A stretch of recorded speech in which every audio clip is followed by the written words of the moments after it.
오늘 우리에게 주시는 하나님의 말씀은 누가복음 5장 1절로부터 11절의 말씀입니다.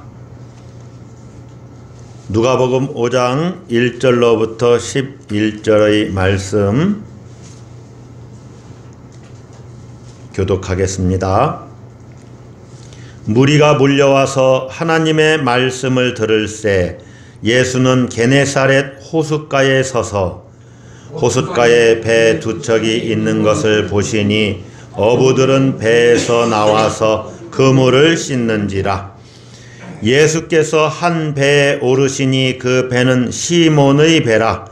육지에서 조금 떼기를 청하시고 앉으사 배에서 무리를 가르치시더니 말씀을 마치시고 시몬에게 이르시되 깊은 데로 가서 그물을 내려 고기를 잡으라. 시몬이 대답하여 이르되 선생님, 우리들이 밤이 새도록 수고하였으되 잡은 것이 없지만은 말씀에 의지하여 내가 그물을 내리리이다 하고, 그렇게 하니 고기를 잡은 것이 심히 많아 그물이 찢어지는지라. 이에 다른 배에 있는 동무들에게 손짓하여 와서 도와달라 하니 그들이 와서 두 배의 채움에 잠기게 되었더라. 시몬 베드로가 이를 보고 예수의 무릎 아래에 엎드려 이르되 주여, 나를 떠나소서, 나는 죄인이로소이다 하니, 이는 자기 및 자기와 함께 있는 모든 사람이 고기 잡힌 것으로 말미암아 놀라고 세베대의 아들로서 시몬의 동업자인 야고보와 요한도 놀랐음이라. 예수께서 시몬에게 이르시되 무서워하지 말라. 이제 후로는 내가 사람을 취하리라 하시니, 그들이 배들을 육지에 대고 모든 것을 버려두고 예수를 따르니라. 아멘. 우주를 창조하신 창조주 앞에 내가 서면 내가 얼마나 연약하고 부족하고 미천한지를 보게 돼요. 거룩하고 거룩하신 주님 앞에 서면은 내가 얼마나 죄인인지를 알게 돼요. 주님 앞에 서면 내가 죄의 덩어리인 것이 보여요. 시몬은 그것을 발견했어요. 밤새도록 내가 그물을 내렸는데 나는 아무것도 못 잡았는데 하나님의 말씀을 전하는 이분이 한마디 하셨는데 정말로 그대로 해봤더니 두 배 가득 찰 정도의 고기가 잡힌 거예요. 그래서 이 주여, 나를 떠나소서, 나는 죄인이로소이다, 이렇게 말할 수 있었던 것은 이 놀라운 영적 체험 때문에 그렇습니다. 그냥 예수님이 단지 하나님 말씀을 전해서 좋은 말씀 하시네. 그런데 말씀만 좋은 것이 아니고 그 말씀의 능력이 이 예수님에게 있다는 것을 알게 된 거죠. 말씀의 권능이 있다는 걸 알게 된 거죠. 깊은 데로 가서 그물을 내려 고기를 잡으라, 이렇게 말씀했는데 깊은 데로 가서 그물을 내렸는데 고기가 없어요. 만약에 그러면 무슨 예수님에게서 선생님 말씀 들어보니까 듣고 순종했는데 아무것도 없잖아요, 이럴 거 아닙니까? 선생님 말씀 듣고 보니까 선생님 말씀을 따랐는데 아무것도 없잖아요, 이럴 거 아닙니까? 그런데 고기가 많이 잡혔어요? 도대체 이분이 누군가? 나는 밤새도록 그물을 내렸는데 한 마리도 못 잡았는데.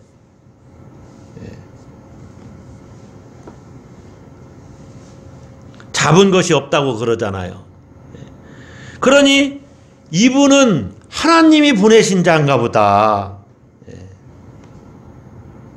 그래서 베드로는 고백이 달라져요.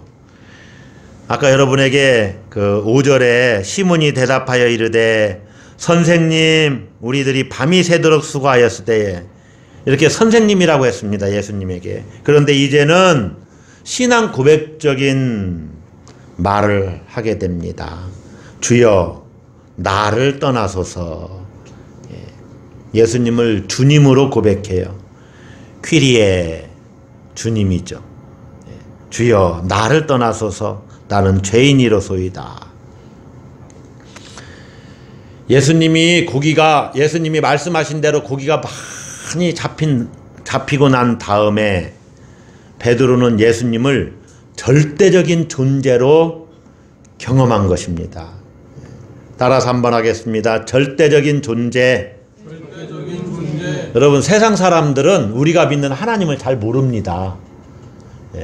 그래서 철학자들은 이 하나님을 뭐라고 이야기하냐면, 여러분 이 단어는 좀 잘 기억해둬야 돼요. 따라서 한번 합니다. 궁극적인 존재. 뭔가 원래부터 계셨던 그 존재, 이 궁극적인 존재라고 이야기를 해요. 그래서 믿지 않는 사람들도 돌을 닦고 하는 이유가 이 궁극적인 존재를 만나보고 싶은 거예요. 베드로는 예수님을 통해서 예수님이 이 궁극적인 존재, 절대적인 존재로 경험하는 거예요. 여러분 보세요. 우리 찬양도 세상과 나는 간대없고 누구만 보이도다? 구속한 주만 보이도다. 이런 경험들이 절대적인 존재 앞에 내가 서 있는 경험이에요. 예를 들면은 여러분이 어느 산을 이야기를 하면 좋을까요? 여러분 혹시 한라산 올라가 보셨는지 몰라요. 저는 고등학교 졸업할 때 졸업기념으로 친구들 4명이서 우리 졸업하기 전에 제주도를 한번 여행 가자 해서 저기 전라남도 완도에서 배 타고 이렇게 제주도까지 갔어요. 근데 그때는 뭐 계획도 없이 이곳저곳 다녔는데 가장 중요한 곳을 한번 가봤어야 되는데 한라산입니다. 한라산. 제주도에 가면 한라산 한번 올라가서 한라산에 뭐가 있어요? 천지가 있어요. 한라산에 천지가 있어요. 제가 이렇게 뻥쳐도 여러분 잘 모르시죠? 백두산에 천지가 있고 한라산은 백록담이 있습니다. 그걸 봤어야 되는데 못 보고 몇십 년이 지난, 그래서 제가 우리 지방 목사님들이 제주도 가는 일이 한번 있었는데 몇 년 전에, 그때 우리 한라산을 등반할 사람들은 허락을 해 주십시오. 한라산을 등반하게. 제주도 뭐 관광하는 것도 좋지만. 그래서 한 몇 명이 10명 정도 됐나요? 그때 모르겠어요. 그래서 팀을 이루어서 한라산을 등반한 적이 있어요. 거기에 백록담이 딱 있잖아요. 물은 많이 없지만 백록담이 왜 거기에 물이 이렇게 웅덩이처럼 이렇게 생겨서 물이 고여요? 바로 이 백록담이 화산이 폭발해서 그렇게 생긴 거예요. 천지가 봉우리가 쭉 있고 가운데가 움푹 외파졌어요. 여기에서 화산이 폭발한 거예요. 제가 그때 봤어요. 화산 폭발하는 거. 이것도 뻥이에요. 너무나 신기하지 않습니까? 우리나라에서도 화산이 저 백두산과 이 한라산에서 화산이 폭발해가지고 그런 이 산들이 생겼다는 것이. 그런데 딱 백록담 앞에 딱 봤는데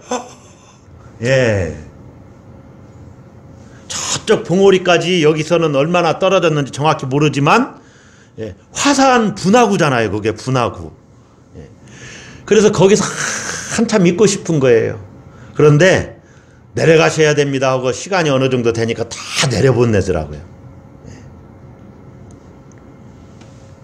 자, 에베레스트 산 꼭대기를 우리를 누가 딱 데려다 줬다고 합시다. 산 꼭대기인데.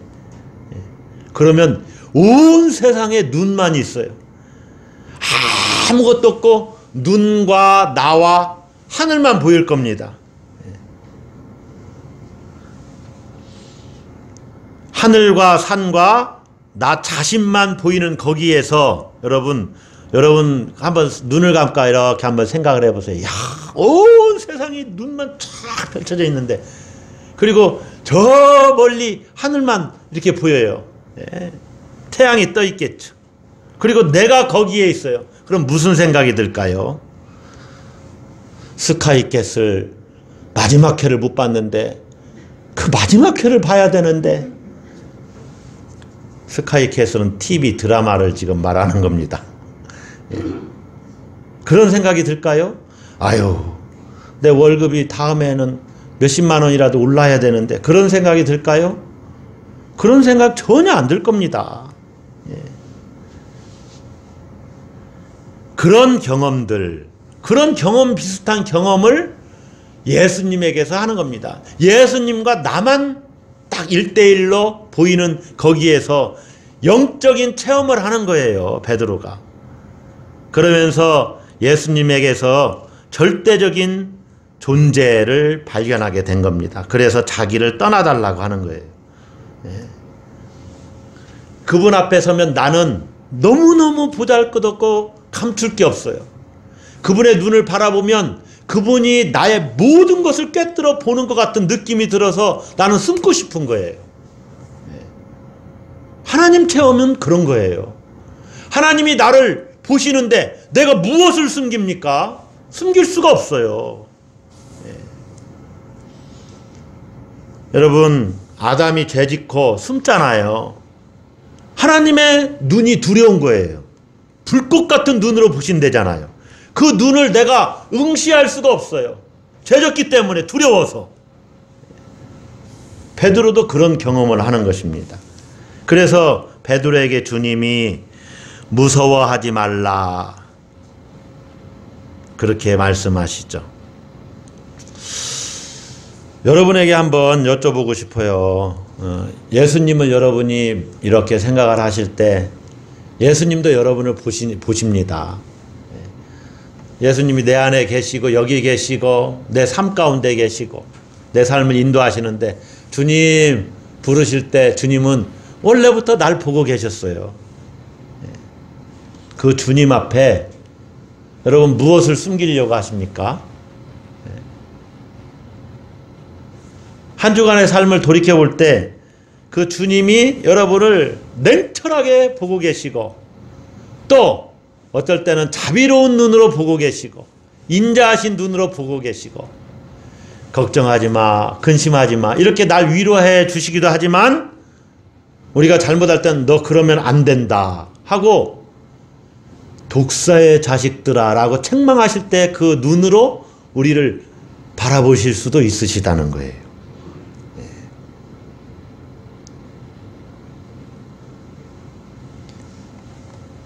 베드로가 주여 나를 떠나소서 나는 죄인이로소이다 라고 말할 때 주님이 무서워하지 말라 이렇게 다독거리시고 이제후로는 내가 사람을 취하리라. 다른 복음서의 병행꼴을 보면 더 익숙한 우리가 알고 있는 표현들이 나오죠.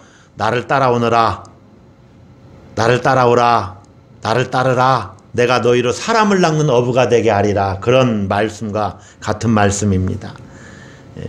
이제후로는 내가 사람을 취하리라. 이 말은 베드로의 인생의 방향을 완전히 바꾸는 말씀입니다. 다시 말하면 예수님이 베드로를 부르시는 거예요. 부르심, 소명을 주시는 것입니다. 베드로의 소명이에요. 부르심 받았다는 거예요. 부름 받았다. 지금까지 자기는 고기 낚는 어부지만은 이제 전도자로서의 삶을 살도록 하시겠다는 거예요. 지금까지도 고기 잡는 생활을 즐겁고 행복하게 또 잘 했는지 모릅니다. 먹여 살려야 할 가족도 있고 고기 잡는 어부로 사는 것도 행복했을 수가 있어요. 즐거웠을 수도 있어요. 그러나 이제는 그것들을 다 포기하고 내려놓고 예수님과 같은 하나님 나라의 일을 하라는 것입니다. 그 일로 부르신 거예요. 그러므로 베드로는 인생의 방향을 전환해야 되는 그러한 이 전환점, 터닝 포인트를 만나게 된 거예요. 예수님이 그 일에 부르시는 거예요. 베드로는 그 말씀에 순종하지요. 아마 우리 성경에는 곧바로 베드를 육지에 대고 모든 것을 버려두고 예수를 따르니라 그랬지만은 어떤 면에서는 고민을 많이 했을 것입니다. 가족들과 상의도 했을 수도 있어요. 예. 또 베드로는 결혼을 했지요. 아내와도 의논해야 했습니다. 예. 부모님의 생각도 들어야 됐겠죠. 그러나 다 배도 모든 생활도 다 예수를 따랐다. 예수님께 부름받은 사람은 모든 것을 버려둘 수가 있어야 됩니다. 그리고 예수님을 따르는 겁니다. 오늘 제가 여러분과 같이 나누려는 말씀은 이것입니다.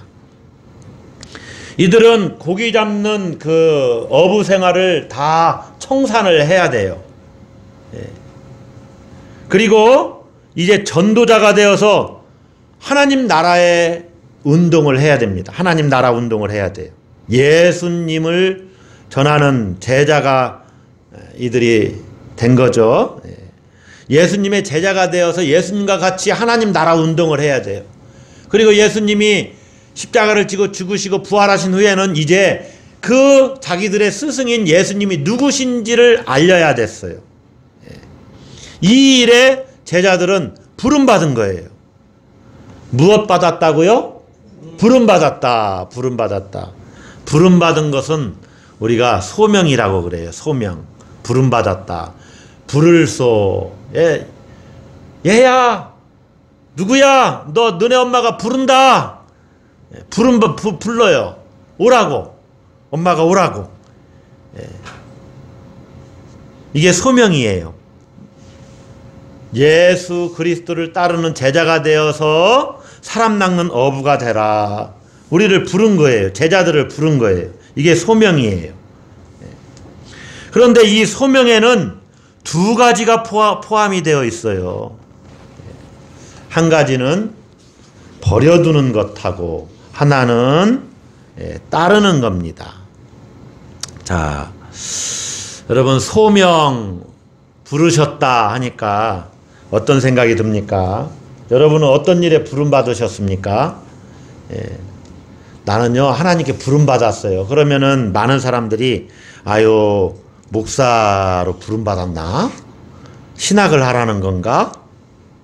또 아유 선교사로 나가라는 건가? 선교사로 부름받은 것인가? 이렇게만 생각을 해요. 그러니까 목사나 선교사로 부름받은 것만을 소명이라고 생각하는 경향들이 있다는 거예요. 그런데 여러분 소명은 그것만이 소명이 아니라는 것입니다. 소명은 하나님이 우리에게 맡겨주시는 모든 직업이 소명이에요. 따라서 한번 하겠습니다. 모든 직업이 소명이다. 모든 직업이 소명이다. 누가 맡겨주시는? 하나님이 맡겨주시는. 그리고 모든 인생의 삶이 소명이에요. 여러분이 그걸 명심하셔야 됩니다.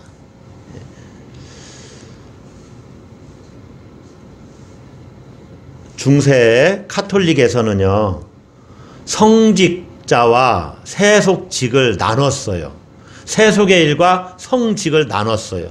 그래서 평신도는 세속 일을 하는 사람들, 그리고 사제들은, 신부들은 성직자, 이렇게 나눴어요. 성직과 세속직을 나눴다 그 말입니다. 그러면 아주 답은 간단해요. 세속직을 가진 사람들은 거룩하지 않습니다. 쉽게 얘기하면 거룩하지 않으면 성도가 될 수가 없지요. 성도는 거룩한 무리들이라는 말이기 때문에 세속직은 거룩하지 않아요. 성직자만 거룩해요. 그래서 루터가 이것을 거부하고 모든 하나님의 사람들은 그들이 갖고 있는 직업으로 부름받았다. 모든 세상의 모든 직업이 거룩한 소명이다. 이렇게 이야기하기 시작했어요. 칼빈도 그렇게 생각을 했습니다. 그래서 이것을 직업 소명설이라고 그래요. 모든 직업으로 우리를 하나님이 부르셨다는 것입니다. 여러분 세상 속에서 일하는 모든 직업이 하나님이 여러분을 그곳으로 불렀다라고 여러분이 믿으셔야 됩니다. 할렐루야. 이 말은요 엄청난 의미가 담겨져 있어요. 직업을 소명으로 받아들인다는 것은 직업을 돈으로만 보는 것이 아니라는 거예요. 직업을 돈의 가치로 여기지 않는다는 거예요. 그 직업을 하나님과 관계된 일로 생각하는 겁니다. 예를 들면은 면사무에서 일하면 이 일을 통해서 내가 우리 면에 있는 사람들을 섬기라고 하나님이 부른 것이구나. 이렇게 생각을 하고 봉사를 해야죠. 예를 들어서 또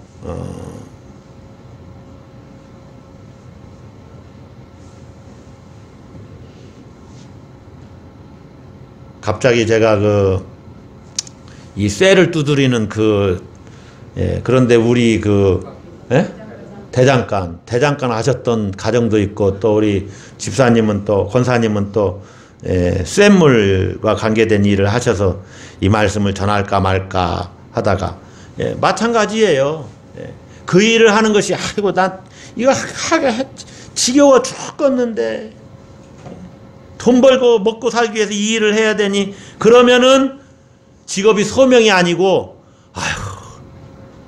아주 그냥 마지못해서 이렇게 할 수밖에 없어요. 그러나 이 일을 통해서 우리나라 경제가 살고, 또 이걸 잘 만들어내면은 또 어떤 제품이 생산이 되고, 그래서 그것을 쓰는 사람들에게 내가 봉사하는 것이다.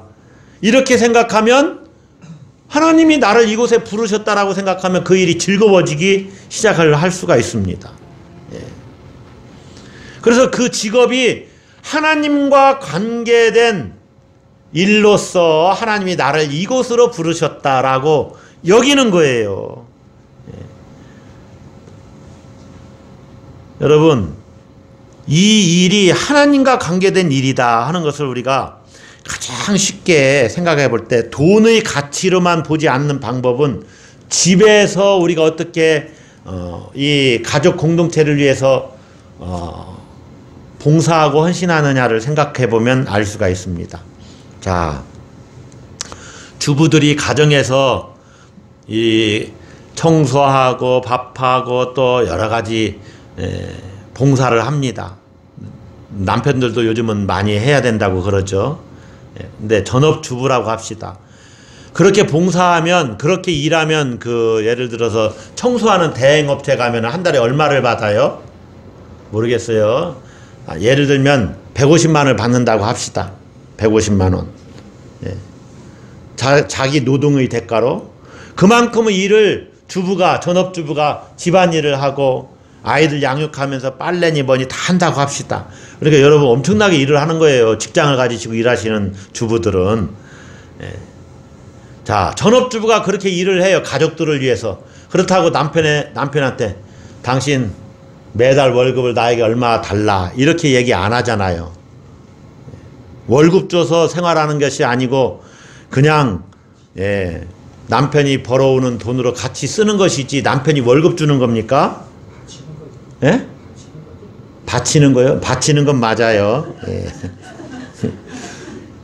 자, 그러면 왜 그러냐면, 그러면 아이들이 엄마 청소하는 거 도와주면 아이들한테도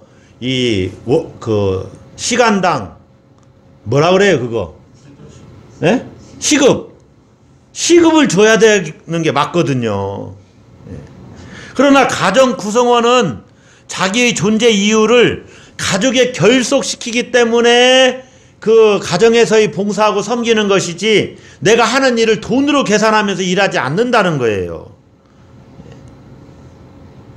직업 소명이라는 것은 그런 것입니다. 물론 그 직업을 통해서 내 생계를 유지하는 것은 맞아요. 틀린 건 아니에요. 그래서 여러분, 직업과 노동을 단순히 재물로만 평가해서는 안 된다. 하나님이 이 일에 나를 부르셨다. 그래서 나는 이 일을 통해서 주님을 섬기고 또 생활을 하고 또 나의 역량도 이곳에서 발휘하면서 하나님께 영광을 올리는 것이다. 이렇게 생각을 해야 됩니다. 이것이 직업을 소명으로 의식하는 거예요.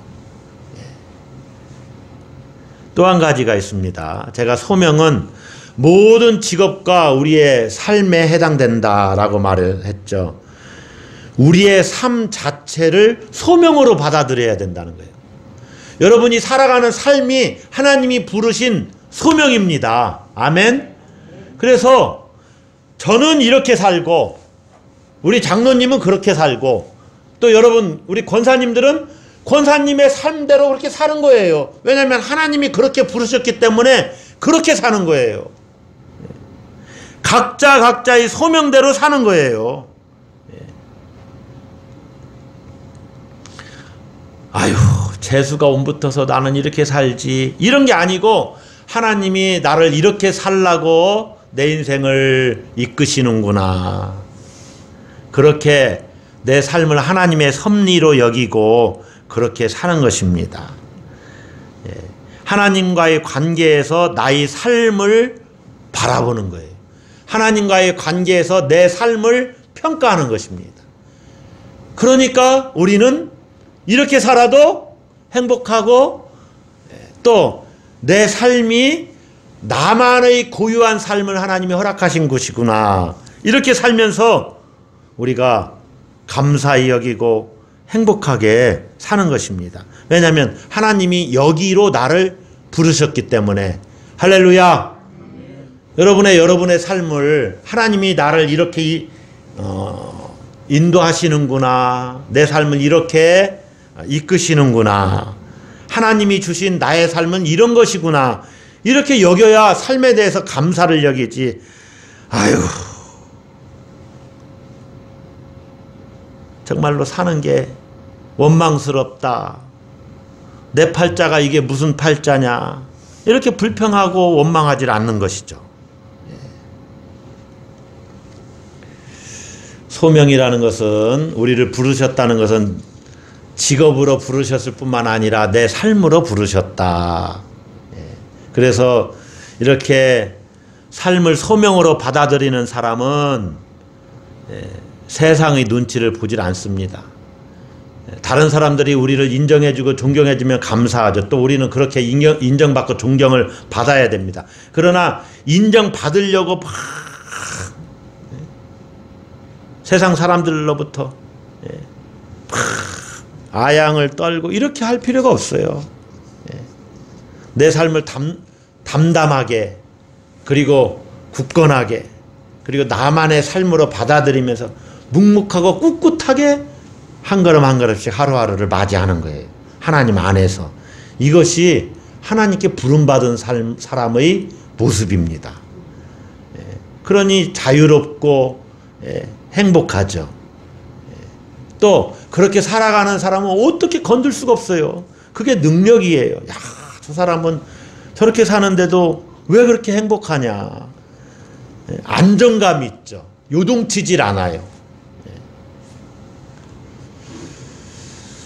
이것이 예수님의 제자된 사람의 삶입니다.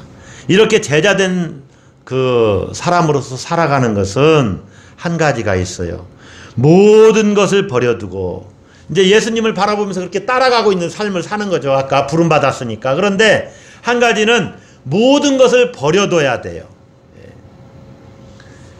우리의 삶을 소명으로 받아들인다 하는 것은요, 진짜로 중요한 것을 발견했기 때문에 버릴 것들은 버려야 된다는 것을 의미해요. 이것이 제자들에게 일관되게 나타나는 삶의 태도입니다. 버리는 영성. 버리는 영성. 다른 말로 말하면 떠나는 영성입니다. 모든 것을 떠날 수 있어야 돼요. 버릴 수 있는 것은요, 두 가지를 우리가 생각해 볼 수 있는데, 우리가 너무너무 중요한 것을 발견했기 때문에 덜 중요한 것을 버릴 수 있는 겁니다. 마치 밭에 묻힌 보화를 발견한 사람은 모든 재산을 팔아서 이 밭을 사는 것과 똑같아요. 거기에 보화가 있기 때문에. 그것이 모든 것을 팔아서 살 만큼 더 가치가 있다는 것을 발견했어요. 값진 진주를 발견한 사람은 내 것을 다 팔아서 이걸 사면은 내 것을 다 파는 것보다 더 가치가 있다는 것을 알아요. 그러면 내 것을 다 팔아서라도 이걸 사는 겁니다. 더 소중한 것을 발견했기 때문에 이전의 것을 버리는 거예요. 여러분 이건 뭘 이야기하냐면 제가 우리는 뭘 소유해서는 안 됩니다. 무소유를 주장하는 게 아닙니다. 예. 여전히 이렇게 설교하고도 우리는 통장이 있어야 되고, 예. 또 당장 생활할 생활비가 있어야 되고, 예. 공부하는 사람은 여전히 책도 있어야 되고, 예. 또 학교 다니는 사람은 수업료가 있어야 되고, 다 필요하고 중요한 거예요. 그러나 모든 것을 버린다는 것은요, 그러한 모든 것들을 상대화한다는 거예요. 절대적인 것으로 여기지 않는다는 거예요. 예. 상대화한다, 절대화하지 않는다. 이 말은요, 주님을 따르기 위해서는 세상의 모든 것들은 상대적인 것이다. 그래서 어느 순간에 이제는 주님을 위해서 이런 것들을 정말로 포기해야 된다라고 주님이 했을 때는 상대적인 것이니까 절대적인 것 앞에서는 이런 것들을 정말로 포기하는 겁니다. 예를 들면은 책을 좋아하는 사람에게 이제 너 책 다 내려두고 책이 없는 곳에 가서 너가 지금까지 배웠던 모든 것들을 이 사람들에게 전하라 하고 가라고 그래요. 예. 뭐 선교사로 가든지 저 오지로 가라고 하든지, 그러면 그런 것들을 내려놓는 거죠. 예. 버리는 거죠. 모든 것을 상대적인 것으로 여긴다 하는 것은요, 정말로 중요한 순간에는 이것들을 버릴 수 있는 겁니다. 그래서 어떤 경우는 실제로 이제는 이미 이런 것들을 버려서 내가 소유하고 있지만 이미 버려서 소유하지 않은 것처럼 자유롭게 이렇게 현재를 살아가는 것도 포함이 돼요. 예. 여러분 한번 생각을 해보세요. 내가 가진 재산들이 저기 통장에 들어있어요. 많이 들어있어요. 그런데 정말로 중요한 순간이 왔어요. 예. 그래서 주님이 기도를 하는데, 야, 너 통장에 돈 있잖아. 그것을 나를 위해서 좀 한번 드려볼 수 있지 않겠냐? 한번 드려보지 않겠느냐? 이런 마음을 줬어요. 여기서 갈라지는 거예요. 여전히 이것이 너무너무 중요합니다 하고 그걸 못 내려놓은 사람은 오늘 말씀과 같이 그들이 배들을 육지에 대고 모든 것을 버려두고, 이 버리지 못하는 사람은 결단을 못합니다. 결단을 못해요. 그런데 여러분 여러분 마음을 한번 읽어보세요. 맞습니다, 주님. 난 주님을 위해서라면 모든 것을 버릴 수 있습니다. 라고 고백하고 정말로 버릴 수가 있느냐? 버릴 수 있으시죠? 제가 아멘을 잘해야 된다고 그랬잖아요. 예, 쉽지 않은 얘기요. 쉽지 않은 얘기요. 예. 그런데요, 여러분 한번 생각을 해보세요. 여러분은 조금 있으면 모든 걸 다 버려야 됩니다. 그래서 버리는 것은요, 두 가지 관점이 있다고 그랬잖아요. 더 소중한 것을 발견했기 때문에 이것들을 버리는 관점이 하나가 있고, 궁극적으로는 이 모든 것을 실제로 버리는 날이 내게 오기 때문에 버려야 되는 겁니다. 모든 것을 버릴 수밖에 없는 운명에 처해져요. 아무리 붙잡고 싶어도 놔야 되는 때가 곧 다가온다는 거예요.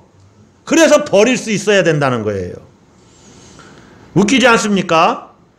내가 소유하고 싶은 것들을 계속 붙잡고 있고 싶은데 이걸 놔야 되는 때가 있어요. 그 시간이 점점점 다가오고 있어요. 그러니까 버릴 때가 오는데 주를 위해서 이것까지 거 못 버리겠어요? 예수님의 제자들은 그것 때문에, 그리고 내가 버려야 할 때가 다가온다는 것 때문에 버리는 것이 아니라 더 소중한 것이 있기 때문에 버릴 수가 있었다는 것입니다. 할렐루야. 이렇게 변화되는 것이 우리의 삶의 방향이 바뀌어진 거예요. 물고기 낚는 어부가 사람을 낚는 어부로 바뀌어졌다는 것은 그런 의미입니다. 가장 소중한 것을 위해서 지금까지 내가 소중하게 여겼던 것들을 버리는 것. 밭에 감추인 보화를 위해서 내 모든 재산을 팔아서 그것을 사는 겁니다. 제가 가끔 말씀을 드린 적이 있죠. 나에게 100억을 준다고 하고 예수를 부인하라. 여러분은 어떻게 하시겠습니까? 아이고 얼씨구나 좋다 해요? 100억보다 더 가치 있는 분이 예수님이죠. 할렐루야. 그런데 왜 여러분 통장에 그 통장을 못 버린다고 그러세요? 제가 말씀을 드렸잖아요. 여전히 여러분은 통장을 갖고 살아가십니다. 여전히. 여전히 집에 내가 갖고 있는 재물들 갖고 살아가요. 그러나 그것보다도 예수가 더 중요하기 때문에 진짜 버려야 될 때가 오면 그것을 포기할 수 있는 영성, 믿음, 이것이 제자들에게 요구되는 믿음이에요. 할렐루야. 버릴 수 있죠 이제? 제가 그렇다고 다음 주에 다 팔아서 헌금하라고 안 합니다. 여러분. 여러분에게 진정한 믿음이 뭔가를 말씀드리는 거예요. 예. 여러분, 우리는요, 실제로 예수님께 나왔다는 것은 세상에 있는 모든 것은 이제 더 이상 내게 영원한 가치가 있는 것이 아닙니다. 이렇게 여기고 주님만이 나의 모든 것이 되십니다. 이렇게 고백한 사람들이에요. 할렐루야. 짐 엘리엇 선교사 예전에 창끝 영화 봤죠. 그때 그 쿠랄라이 강 아우카족 선교하면서 5명의 선교사가 일시에 창에 찔려서 죽게 되는데 이 선교사가 이런 얘기를 했어요. 영원한 것을 위하여 영원하지 않은 것을 버리는 자는 결코 바보가 아니다. 기가 막힌 말이죠. 영원한 것을 위해서 영원하지 않은 것을 버리는 것은 이게 바보입니까? 영원한 것이 내게 예비되어 있는데. 그래서 여러분이 가장 현명한 자고 가장 행복한 사람입니다. 할렐루야. 예수를 붙잡았으니, 예수에게 생명이 있는데 생명을 붙잡았으니 가장 행복한 것이죠. 할렐루야. 기도하십시다.